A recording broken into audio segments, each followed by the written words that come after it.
geográficos, políticos y estratégicos vinculados a ella.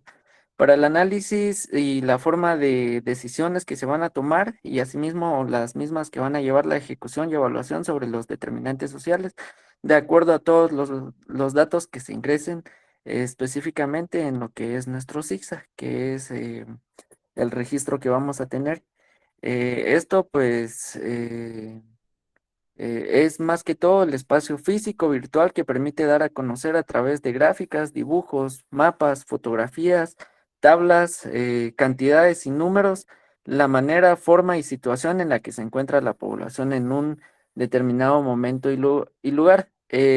Así como mencionaba, pues esta pues tiene que ser más que todo como que una herramienta que a nosotros como médicos rurales, ahorita digamos, y al todo personal de salud que labora en un puesto o en un área de salud, nos va a permitir lo que es la exhibición y la presentación, dando el enfoque de la descripción de dónde provienen todas las patologías, cuál es la más importante, pero sobre todo se va a llevar a cabo por medio de lo que es el Sistema de Información Gerencial en Salud, que es nuestro SIGSA. Entonces, de ahí más que todo la importancia de llevar de nuestro control de pacientes y las patologías más comunes cada día. La siguiente, por favor, Archie. La justificación. Acá, pues, la justificación de una sala situacional quiere decir más que todo que es la vigilancia epidemiológica en un proceso lógico y práctico de evaluación permanente sobre la situación de salud de un grupo humano que permita utilizar la información para tomar decisiones de intervención a nivel individual y colectivo con el fin de disminuir los riesgos de enfermar y morir. Como resultado, más que todo de esta vigilancia, se debe dar respuesta efectiva y eficaz a los problemas de salud por medio de tres elementos que considera dicha vigilancia epidemiológica. Estos ya los habíamos visto anteriormente. Son tres principales, lo que es la entrada, el procesador y la salida. La entrada es la información que vamos a registrar nosotros, el procesador, el análisis de la información que regularmente es lo que vamos haciendo mensual al final de cada mes, y la salida, los planes de acción de cómo vamos a intervenir para disminuir esos cuadros clínicos, ya sea bien patológicos o endémicos a nivel de la comunidad o área donde nos encontremos. La siguiente, por favor, Archie. Tenemos que tener en cuenta también lo que son los objetivos de una sala situacional. Sin objetivos, pues considero que no se puede llegar a alcanzar nada sobre lo que queremos demostrar. Entonces, la sala situacional, pues nos presenta lo que son un objetivo general, el cual es desarrollar una cultura de análisis y el uso de la información producida en los servicios de salud institucionales y comunitarios para que mediante la aplicación del instrumento de sala situacional, nosotros pues podamos identificar lo que son las inequidades en salud y sus determinantes. Y estas pues también puedan aplicar lo que son las intervenciones necesarias, ya sea por medio de cargos costo efectivas o mejor sustentadas de esa manera, para reorientar lo que son los servicios de salud hacia la atención de las prioridades identificadas con eficiencia y eficacia a fin de mejorar las condiciones de salud y de vida de la población con calidad y equidad.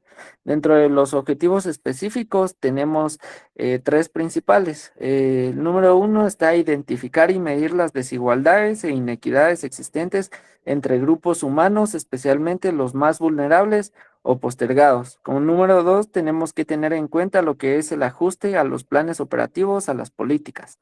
Eso siempre teniendo en cuenta lo que son las prioridades y compromisos de gestión de salud para la reducción de las brechas detectadas. Un ejemplo podría ser de esto es que mientras más patologías veamos en cuestión de diarreas, pongámoslo así, dentro del CAP o puesto, área o CAIMI, yo considero que la mayoría pues tenemos lo que es un inspector de saneamiento ambiental.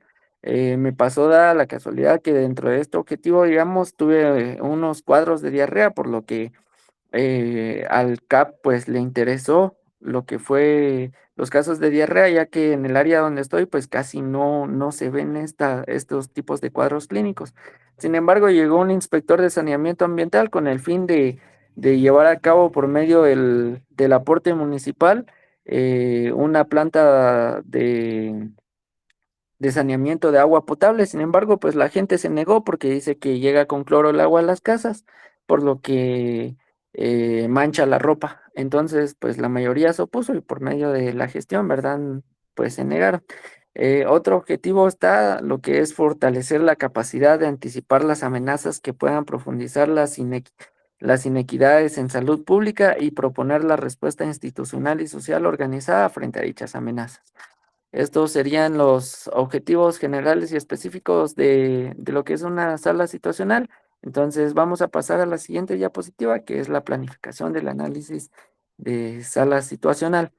Entonces, un análisis de sala situacional, más que todo, significa la descomposición de todo en sus partes. Vamos a descomponer para ver qué Ni- es lo que tenemos que... ¿Sí? No tengo permiso para grabar, creo que solo Eliezer puede grabar, entonces no está grabando.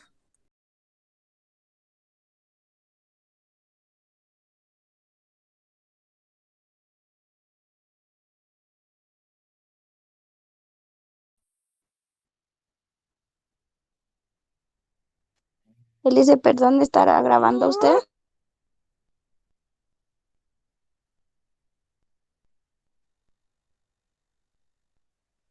Gracias, Eliezer. Entonces tenemos lo que es el análisis y como comentaba, pues es la descomposición de todo en sus partes. En este sentido, pues más que todo significa que nos va a servir para determinar más que todo lo que es la situación de salud de una población. En primer lugar, pues más que todo tenemos que establecer lo que es el cierto orden y ciertos criterios, variables e indicaciones, los cuales pues voy a presentar en la siguiente diapositiva. Sin embargo, pues para que un análisis sea integral y profundo, pues debe tomar en cuenta todos los subsistemas sociales posibles. Dentro de ellos se mencionan cinco principales, lo que son políticos, sociales, económicos, culturales y étnicos, ya que todo esto pues va a ir dentro de lo que es nuestro registro de sala situacional en cuanto a las comunidades, ¿verdad? Esto pues nos va a ayudar a influir en lo que son las causas y la relación de y entre los problemas para lograr más que todo propuestas de apoyo para poder mejorar esa situación de salud. La siguiente, por favor, Archie. Tenemos que tener en cuenta que tenemos varios elementos básicos dentro de lo que son nuestra sala situacional. Sin estos elementos, considero que sería em, un poco como que muy perdidos, ¿verdad? Porque si no lleva todos estos elementos, pues no vamos a estar enfocándonos en lo que realmente vamos a estudiar.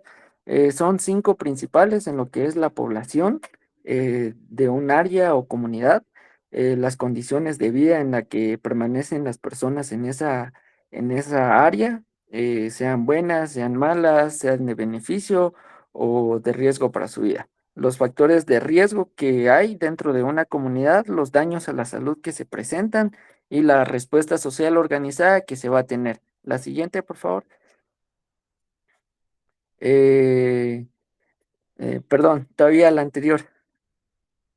Una de los objetivos, más que todo de lo que son estos elementos de la sala situacional, más que todo nos van a ayudar a nosotros lo que es la explicación de los problemas o sucesos, así como la interrelación que vamos a tener en lo que es el tiempo y lugar, la identificación de los problemas de salud y asimismo ofrecer más que todo lo que va a ser un punto de partida para la planificación y priorización de estrategias o actividades que vamos a implementar. Ahora sí, la siguiente, por favor, Archie.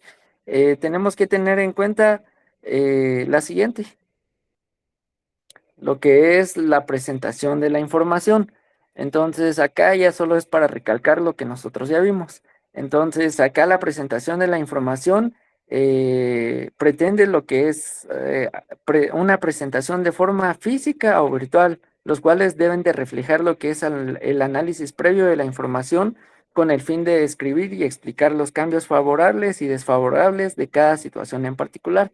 La siguiente, por favor, Archie. Dentro de esto, pues nosotros vamos a tener lo que es la presentación de datos e información en una sala situacional. Una de las formas más utilizadas son las gráficas y las tablas. Dentro de ella, pues nosotros vamos a poder encontrar las siguientes. Puede ser gráfica de barras horizontales o verticales, gráficas circulares, gráfica lineal de componentes, histograma, pictograma y tablas o tabulares. Todas estas, pues cada una va a tener su línea de intervención en la cual pues nosotros vamos a poder utilizar de acuerdo a nuestros indicadores de salud. La siguiente, por favor. Eh, las gráficas o diagramas. Estos pues son especialmente útiles en cuanto mayor es el número de datos a tener en cuenta, por lo que se debe tener en cuenta al menos tres elementos importantes. Para esto, para la elaboración de una gráfica o diagrama, pues vamos a tener en cuenta lo que son la audiencia, el objetivo y su forma. Con esto, ¿a qué nos referimos? Con la audiencia, perdón, tenemos que tener en cuenta lo que son los gráficos, ya que un gráfico pues no se puede desligar directamente a lo que es la audiencia a la que va a ir dirigida, sino que no es lo mismo hacer un gráfico, digamos, para un equipo ¿qué le digo?, de vendedores, que para un equipo de salud o para un equipo que se dedica a un área de derecho, trabajo social o cuestiones fuera de lo que es el área de salud, sino que tiene que ir directamente para la audiencia que nosotros queremos tomar. En este caso, ya sea promotores de salud, nuestro personal de enfermería, el personal que labora directamente eh, tabulando nuestros datos, ¿verdad? En el objetivo, acá pues los gráficos van a llevar varias razones que tienen que ir destacando lo que es la comunicación. La comunicación para presentar un mensaje directamente sobre lo más relevante que nosotros queremos presentar. Y la forma pues va a variar dependiendo de lo que nosotros queremos ver, si tiene una gran relevancia para aportar demasiado o utilizar otro tipo de gráfica como para presentar únicamente datos redundantes para resaltar lo que es más importante. La siguiente, por favor. Las tablas o tabulares. Una tabla no es más que una disposición de datos ordenada en filas horizontales y columnas verticales. Es ideal para mostrar números exactos o para mostrar entre 3 y alrededor de 20 datos. Con más datos es aconsejable considerar el uso de gráficos, ya que sin esto, pues quiere decir que las tablas mayores no pueden ser un excelente medio de comunicación. Dentro de las partes básicas de una tabla tenemos que tener lo que son tres elementos: el título, la gráfica o tabular y la fuente. El título, como como nosotros pues ya sabemos, es la descripción breve de lo que es el contenido de la gráfica. Esta puede ir en la parte superior o inferior, siempre y cuando identificando a qué se refiere. La gráfica o tabular, pues más que todo es la gráfica o la tabla que nosotros vamos a presentar para que la información que se presente pueda ser evidente. Y la fuente, esto dependiendo de si nosotros la hicimos, la realizamos o, o, o la tomamos de otra fuente, ¿verdad? Ya sea un libro, ya sean propios del CAP, de otra persona, digamos, en cuanto a la comparación directa de datos de años anteriores con los actuales. Podría ser un ejemplo, ¿verdad? La siguiente, por favor. Para ir culminando ya, pues tenemos lo que es la matriz para la documentación de sala situacional. Esta pues está dado por cinco parámetros muy importantes, como es la situación actual, la acción de seguimiento o acuerdo y el periodo o fecha de ejecución de la acción, responsable de la ejecución de la acción y la fecha de informe. Este modelo pues nos va a servir más que todo para la sistematización o la documentación de lo que va a ser nuestro análisis, el cual pues dentro de esta tablita pues nosotros vamos a tener un punto de partida más que todo para la solución de nuestros problemas, para ir llevando de acuerdo nuestra libreta, nuestra agenda de cuándo se va a iniciar, cómo lo vamos a realizar, con quién lo vamos a realizar, qué personas nos van a ayudar en la intervención, cuándo lo vamos a realizar y asimismo el informe que nosotros vamos a presentar. si sí sirvió, no sirvió, cómo podemos ayudar o fortalecer esto, y asimismo, pues también implementar un plan de acción diferente, ¿verdad? A continuación voy a presentar la definición de cada una, por favor, Archie. Entonces, acá está la definición de cada uno. Dentro de lo que es la situación actual, esto pues se refiere a la conclusión de una discusión que establece el estado favorable o desfavorable de la situación de salud en determinado aspecto, ya sea un programa o comunidad, o que merece la pena documentar para socializarlo en un futuro o darle seguimiento oportuno al mismo. Una acción de seguimiento o acuerdo es la actividad programada y priorizada para resolver o dar seguimiento que fortalezca la situación actual, o bien sea una situación favorable que prevenga, disminuya o controle lo que es una situación desfavorable. El periodo o fecha de ejecución de la acción.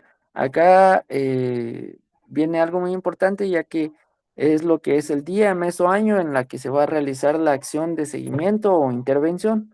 De no ser posible, pues establecer otras fechas y anotarla en un periodo posterior al que ya se había realizado, ¿verdad? Por ejemplo, el mes de junio del 2008, de julio a septiembre del 2011. En este caso, con nosotros, del 2 de agosto para el 31 de enero del año 2024 se va a estar llevando a cabo un plan de acción, el cual pues va a bien tener un plan de intervención para promover la salud y asimismo evitar enfermedades, ¿verdad? Sería como que un ejemplo algo sencillo. Dentro de lo que es el responsable de la ejecución de la acción, viene a bien lo que es anotar el nombre y el cargo de las personas o personas que darán seguimiento a la acción que se realice. Algunas veces, pues, se anota el nombre de todas las personas que realizarán estas acciones, pero no se anota el nombre de la persona que ante el grupo de participantes será el responsable de informar sobre los resultados obtenidos y posteriormente que no se cuenta con la información concreta. La fecha de informe es con el fin de fortalecer el compromiso y valoración de los esfuerzos realizados en el análisis. Es importante que quede establecida la fecha en que se espera el informe de los resultados de la acción o acciones que se van a llevar a cabo. Entonces, esto pues prácticamente sería el resumen de todo lo que hemos estado llevando a cabo durante estos 5 meses que hemos tenido estos temas. Entonces, esta sería la presentación de mi parte y le dejo el tiempo con Archie.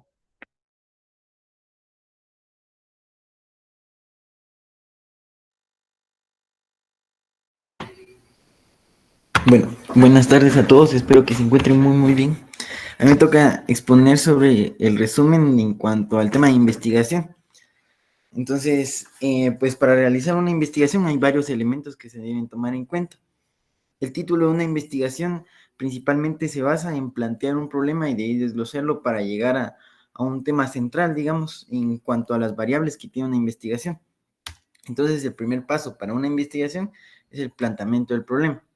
El planteamiento del problema es plantear el problema, o sea, es afinar y estructurar formalmente la idea de investigación. Así como nos decía el Inge Juan José, es como la piedra angular del edificio de la investigación.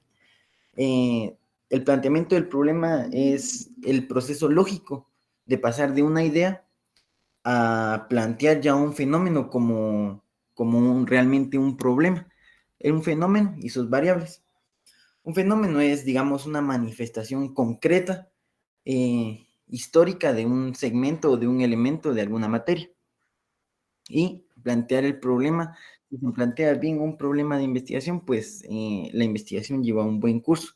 Para plantear un problema se necesitan diversas variables y se necesita el proceso lógico de investigar o de indagar, mejor dicho, qué voy a investigar, dónde lo voy a investigar y por qué lo voy a investigar. No se puede estudiar algo que uno considera como problema, pero que en la práctica diaria no supone un problema, digamos, tiene que ser un problema observable y que genere un conflicto. Entonces, hay ciertos criterios para plantear un problema. El problema debe expresar una relación entre dos o más conceptos o variables. Debe haber un conflicto entre estas variables para que exista un problema que plantear. El problema debe estar formulado como pregunta, claramente y sin ambigüedades. y el planteamiento debe implicar la posibilidad de realizar una prueba empírica, por ejemplo, para llegar a una hipótesis. En el libro de Neri Sakimush indica que hay 4 componentes principales que debe llevar un planteamiento del problema, y que cada uno al realizarse con un párrafo, pues básicamente con eso ya llegaríamos a nuestro planteamiento del problema. Y los componentes son contexto, síntomas, conflicto y duda. El contexto, pues, es establecer el lugar y el tiempo en el que sucede el problema.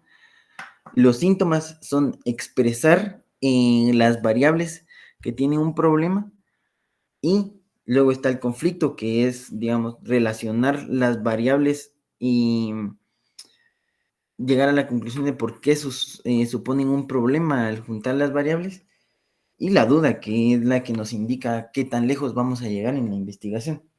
Por ejemplo, un ejemplo claro para una investigación, por ejemplo, sería la demanda laboral en los practicantes hospitalarios y su efecto físico y psicológico en los mismos, ¿verdad?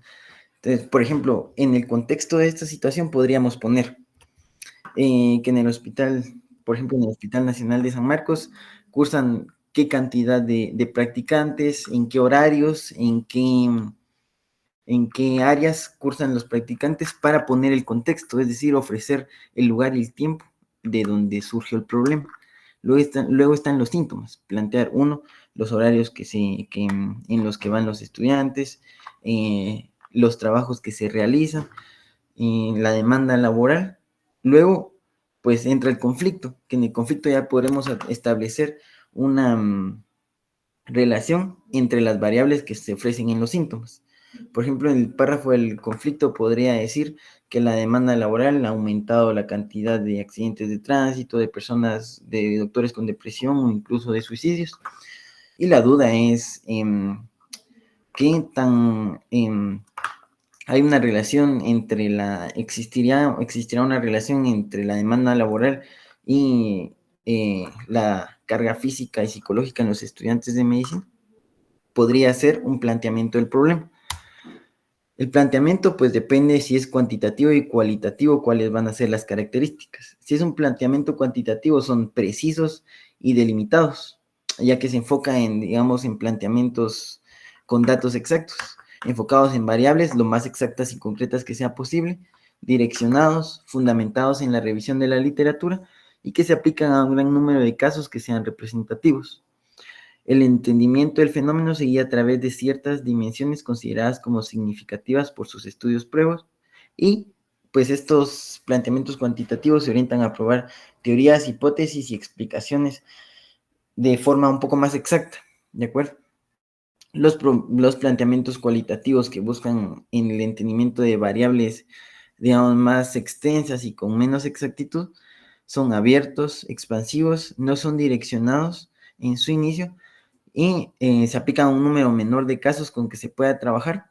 El entendimiento del fenómeno en todas sus dimensiones internas y externas, pasadas y presentes, y se orientan a aprender de experiencias y puntos de vista de individuos. Por eso no, digamos, no son una investigación exacta, porque se orientan mucho en los datos subjetivos de las personas. Muy bien, aparte de la definición del problema, la definición del problema pues consiste en presentar el objeto de estudio deslindando la duda a resolver. Quiere decir, realizar preguntas en base a todas las variables de la investigación. ¿Cómo se realiza esto ya en el trabajo de una tesis? Pues se realiza haciendo de 3 a 4 preguntas que vayan de generales a específicas. Podríamos decir en nuestro ejemplo, como primera pregunta, cuál es la sobrecarga psicológica o física que genera la demanda laboral en los hospitales. Luego tendríamos otra pregunta: ¿cuáles son los horarios que se manejan en cada departamento? Otra pregunta sería: ¿cuál es el trabajo que realiza cada parte del personal en el departamento? Entonces se van deslindando las preguntas, y la definición del problema tiene como característica que al redactarla también se define de una vez los objetivos, ya que si mi pregunta o mi definición del problema es saber cuántas horas trabaja en el departamento de pediatría, por ejemplo. Mi objetivo sería saber, conocer los horarios que se han establecido para el departamento de pediatría. La definición se cuenta como un problema, se inicia como una incógnita, con cuál, qué, cómo, dónde, y el objetivo se inicia como un verbo, ¿de acuerdo? Entonces son dos temas que se definen a la vez. Los antecedentes, pues los antecedentes de la investigación son trabajos realizados con anterioridad con respecto a cualquiera de las variables de estudio y que pueden ser investigaciones de pregrado, posgrado, así como también artículos científicos, entre otros trabajos que muestran el resumen de la investigación. Mencionaba el artículo que mandaron que porque ahorita ya hay una mayor globalización, generalmente los antecedentes se pueden clasificar en base a sus variables, ya que ahorita existe información internacional, nacional, regional, local, de donde se pueden obtener fuentes de información y también se puede clasificar en generales y específicos. Esto se refiere a que generales lo podemos clasificar cuando el antecedente o el tema que se ha estudiado con anterioridad es parte del tema central de nuestra investigación, o específicos cuando los antecedentes o investigaciones pasadas han sido basadas en alguna de las variables que se encuentran dentro de la investigación actual. Los datos que debe llevar un antecedente son autor, año, país, título y la conclusión del estudio que se realizó, ya sea de la variable o de un estudio central. Bueno, el marco teórico es una identificación de fuentes primarias y secundarias sobre las cuales se podrá investigar y diseñar la investigación propuesta. La lectura de textos, libros especializados, revistas y trabajos anteriores en la modalidad de tesis de grado son fundamentales en la formulación. Y especialmente el marco teórico pues sirve para muchas cosas, pero inicialmente para dos. Uno, para ubicar, digamos, nuestro estudio en algún punto específico, por ejemplo, cómo queremos realizar nuestro estudio, cómo aportaríamos más en un estudio descriptivo, explicativo, correlacional. Y otra función importante es la explicación de todas las variables que se han estudiado anteriormente. Por ejemplo, si en el ejemplo que habíamos colocado, pues el marco teórico serviría para determinar si vamos a hacer un estudio, qué clase de estudio vamos a realizar y ver todas las variables, por ejemplo, depresión en los estudiantes de medicina, suicidios, todas las variables que se quieren llevar a cabo dentro de la investigación. Hay tres tipos de fuentes de información para redactar nuestro marco teórico. La fuente de información primaria, en donde podemos recopilar datos de primera mano, datos originales que no están resumidos y no están compilados. Luego están las fuentes de información secundaria, que se refieren a resúmenes o compilaciones de los datos primarios, y los datos terciarios, que por lo general se refieren a compendios, listados o títulos de nombres tanto de fuentes de información primaria como secundaria. Se recomienda que para realizar una investigación pues se tomen muy en cuenta los datos de las fuentes de información primaria y de las fuentes de información secundaria, ¿ya? La justificación de la investigación tiene una gran importancia, ya que pues dentro de esta explica los motivos y las razones por los que se va a realizar una investigación. Es necesario justificar un estudio mediante la exposición de sus razones. La mayoría de las investigaciones se efectúan con un propósito definido, o sea, no se hacen bajo ningún capricho, como decía, sino se hacen con un propósito que debe ser coherente, debe ser significativo, para que tenga un sustento y de verdad se justifique la realización de una investigación. Hay ciertos criterios para justificar una investigación. Uno, que haya conveniencia, que haya implicación práctica, relevancia social, que tenga un valor teórico y que llene pues un vacío en el conocimiento del tema y que pues brinde utilidad metodológica. La justificación consta de dos componentes principales, los motivos y las razones. Los motivos podríamos decir que es el por qué y las razones es el para qué. Los motivos de una investigación es pues por decirlo de esta manera, la motivación intrínseca que genera al investigador o que motiva al investigador a realizar esta investigación. Y las razones son el por qué generar la investigación. Dentro de un párrafo de una justificación de investigación deberían de ir, dentro de la hoja, perdón, deberían de ir 3 párrafos por lo menos. Primero, el contexto, volver a contextualizar el problema. El segundo sería el motivo y el tercero sería la razón. ¿De acuerdo?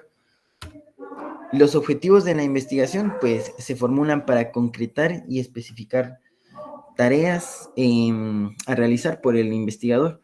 Y más que nada, pues, para trazarse metas que se buscan obtener durante la investigación. Para ello se utilizará una estructura determinada en su elaboración en función de la naturaleza de la investigación. Los objetivos principalmente son generales y específicos, ¿verdad? Los objetivos generales los conocemos como objetivos que obedecen el tema central y que tenemos como meta principal de lograr en una investigación. Es nuestra meta principal.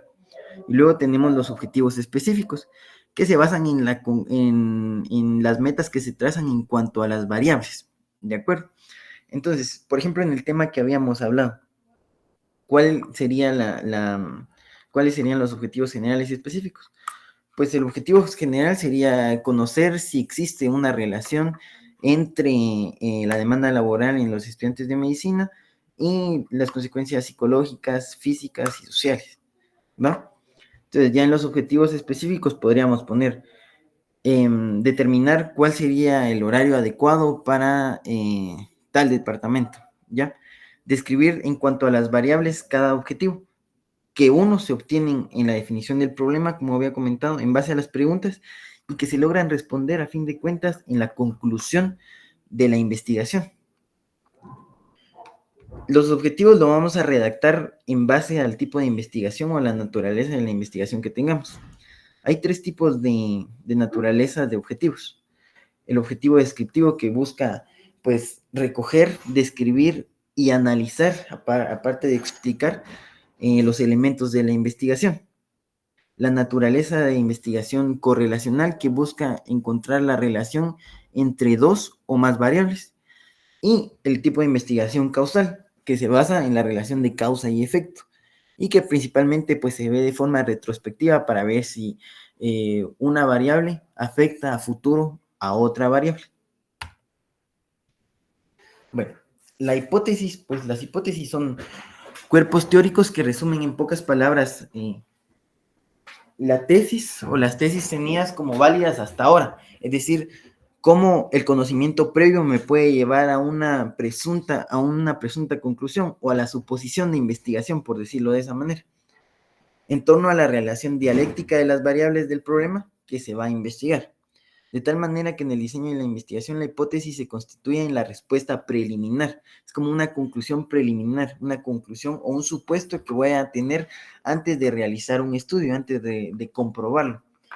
Entonces, para que se realice una hipótesis deben de existir por lo menos 2 variables en un estudio.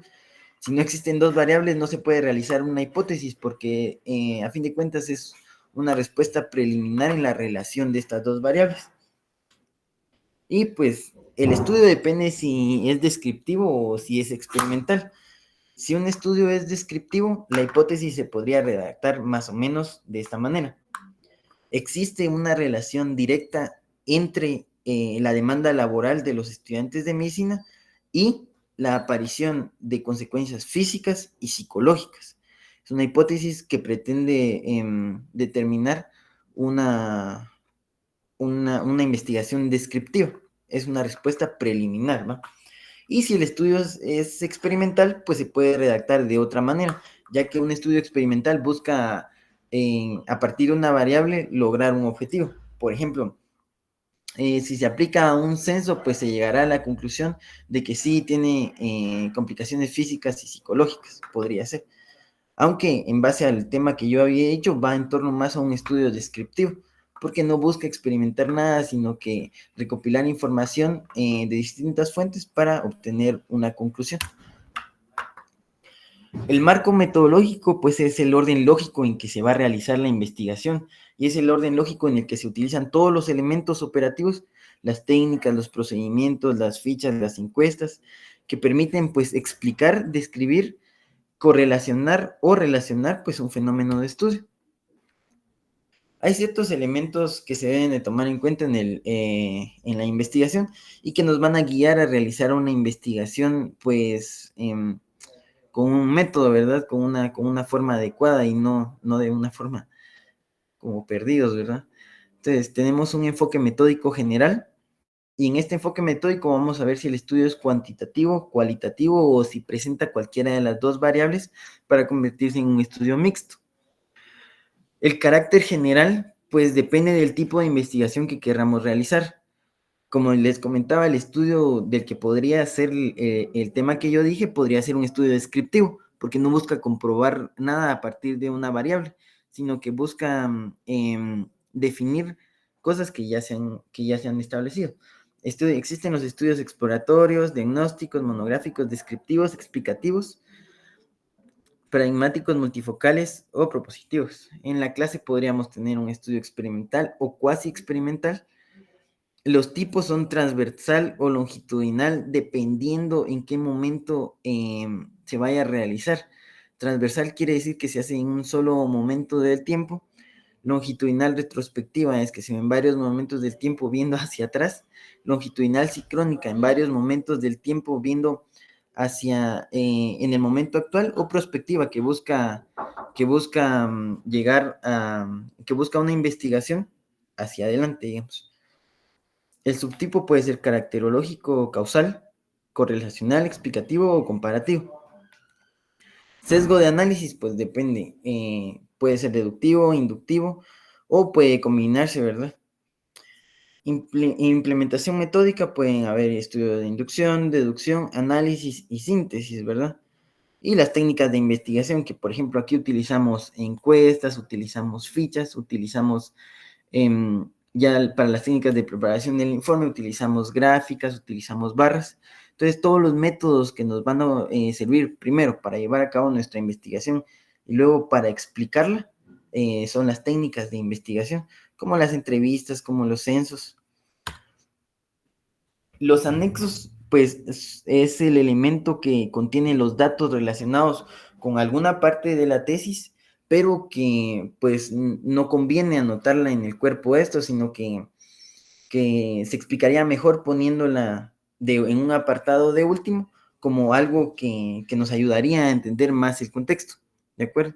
Es decir, tengo una imagen que explica bien alguna parte del texto, pero que no es apropiada para incluirlo porque pienso que estaría de más. Entonces voy y la incluyo en los anexos. Contiene los datos relacionados con alguna parte del contenido. También puede tratarse de añadidos que solo ayudan a comprender un tema especial, tratado en una parte de la tesis, pero cuya existencia no es crucial para la continuidad de esta. Por ejemplo, si estamos hablando de trauma craneoencefálico y para ya un médico, ¿verdad? Entonces describimos que esto se evalúa a través de la escala de Glasgow. Entonces pongo anexo 1. Entonces la escala de Glasgow no la voy a incluir en el tema porque me parece de más por ejemplo, para alguien que ya es médico o alguien que ya es cirujano, pero de todos modos lo voy a poner en el anexo para incluirlo. El marco operativo tiene como objetivo la planificación de las acciones, es decir, cómo se deben de ejecutar y llevar a cabo todos los pasos para realizar una investigación. Se deben prever los pasos que se harán para llevar a cabo las siguientes acciones: ubicar las fuentes de información, seleccionar las técnicas con las que vamos a recolectar los datos, realizar el trabajo de campo y procesar la información. Y pues básicamente estos son los aspectos principales para iniciar a realizar una investigación y para hacerlo de una forma metódica y que pues se lleve paso a paso y que no se haga una investigación de manera aleatoria y que no se llegue a una conclusión adecuada. Entonces, eso sería todo de mi parte. Muchas gracias. Muchas gracias, Archie, muchas gracias, Daniel. Solo que dijo ahí algo, Archie, en el ejemplo que de ahorita de último de si se evalúa trauma de cráneo, por ejemplo, ¿verdad? Recuérdense que la tesis sí la tienen que saber obviamente como ustedes lo van a presentar como médicos, pero si una persona externa